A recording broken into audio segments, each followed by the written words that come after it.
Bismillah ar-Rahman ar-Rahim. Donc la suite de notre vidéo, dans le cadre du cours d'enseignement de la corde vibrante,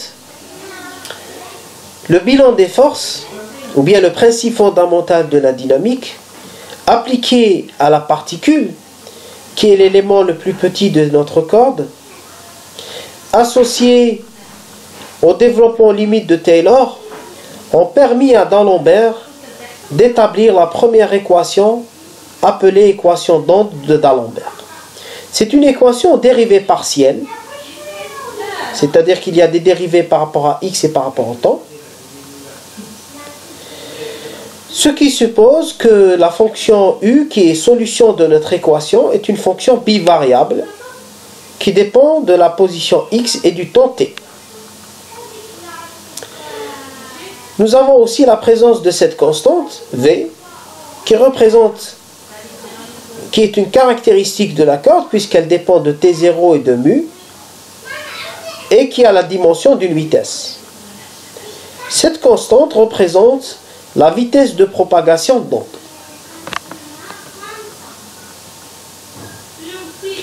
La solution générale de notre équation est la somme de deux termes. Un terme qui représente une onde progressive et un second qui représente une onde régressive. Toute fonction s'écrivant sous cette forme-là est solution de l'équation de D'Alembert. Nous pouvons avoir une solution particulière en f, ou une solution particulière en g, ou bien les deux en même temps. F représente l'onde progressive qui se propage dans le sens des x croissants, tandis que g de t plus x sur v, représente la solution en onde régressive, celle qui se propage dans le sens des x décroissants. Dans le cas de phénomène de réflexion, nous avons les deux ondes, une progressive et une régressive, qui seront en même temps, qui vont être en même temps au niveau de la corde.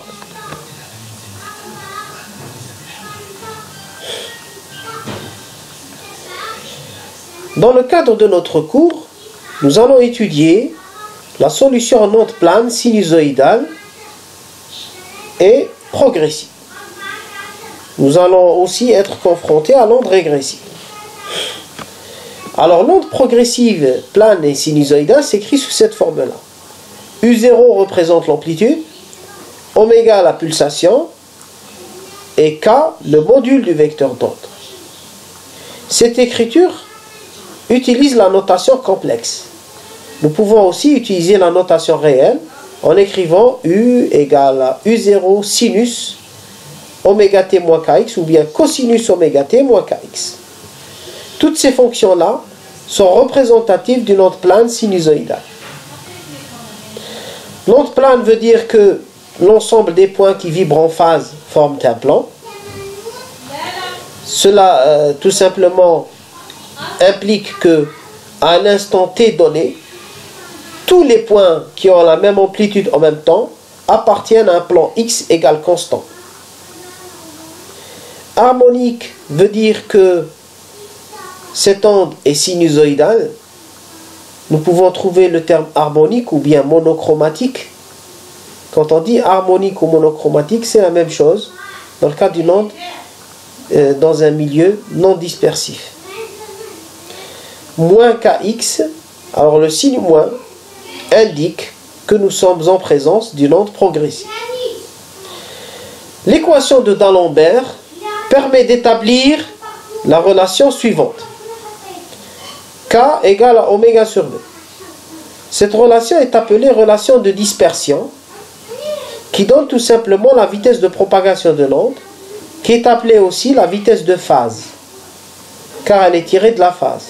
Oméga sur K, ici, on peut tirer que oméga sur K représente V, et V c'est la vitesse de propagation de l'onde. La vitesse des particules, quant à elle, c'est la dérivée du déplacement des particules par rapport au temps. La dérivée par rapport au temps d'une fonction sinusoïdale, en notation complexe, c'est j oméga fois la fonction, qui donne ce terme-là. Alors, la force en un point, on définit la force en un point dans le cas d'une onde progressive par f de x de t égale moins t0 du sur dx.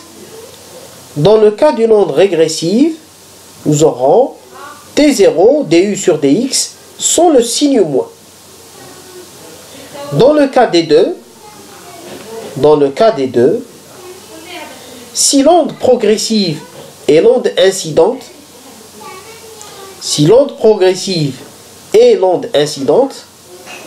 ce sera moins t0 du sur dx. Si l'onde progressive et l'onde régressive et l'onde incidente, nous écrirons f comme étant t0 du sur dx. La force est calculée dans le cas d'une onde progressive et elle donne ce résultat-là, en prenant en compte U de x de t qui a été défini précédemment. Alors, maintenant nous allons calculer l'impédance.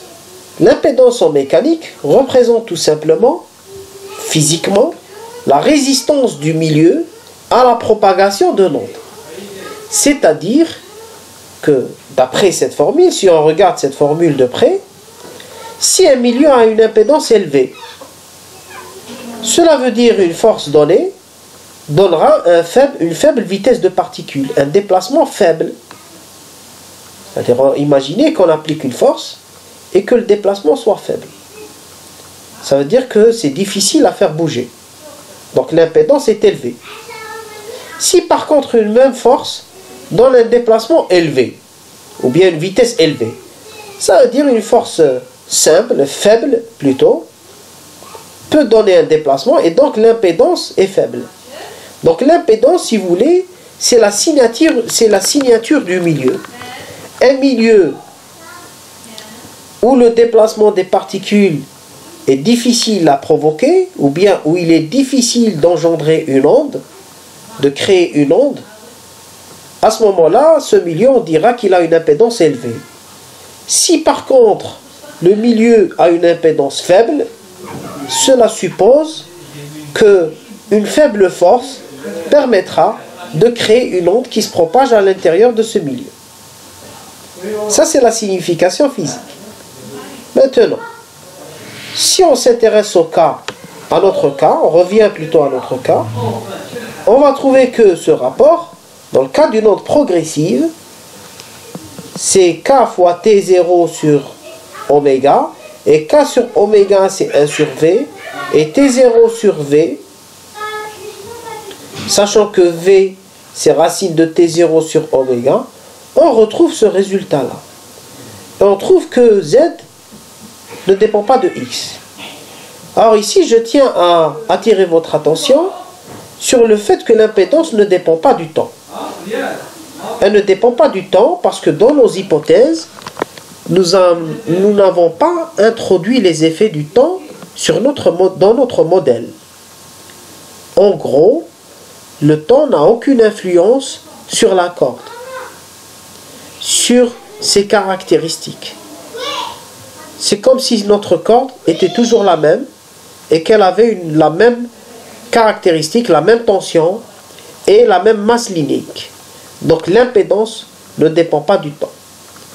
Elle peut dépendre de la position. Par contre ici, nous trouvons que cette impédance ne dépend pas de la position x. Elle dépend de la racine de mu fois t0, qui sont des caractéristiques de la corde. Ce sont des caractéristiques de la corde, et donc l'impédance c'est la signature de la corde. C'est sa carte d'identité si vous voulez. Comme cette impédance dépend des caractéristiques internes, elle sera appelée impédance caractéristique. Voilà. Donc c'est la deuxième vidéo de notre série. Suite de nos vidéos, Inch'Allah. J'espère que vous avez profité au maximum de nos documentations.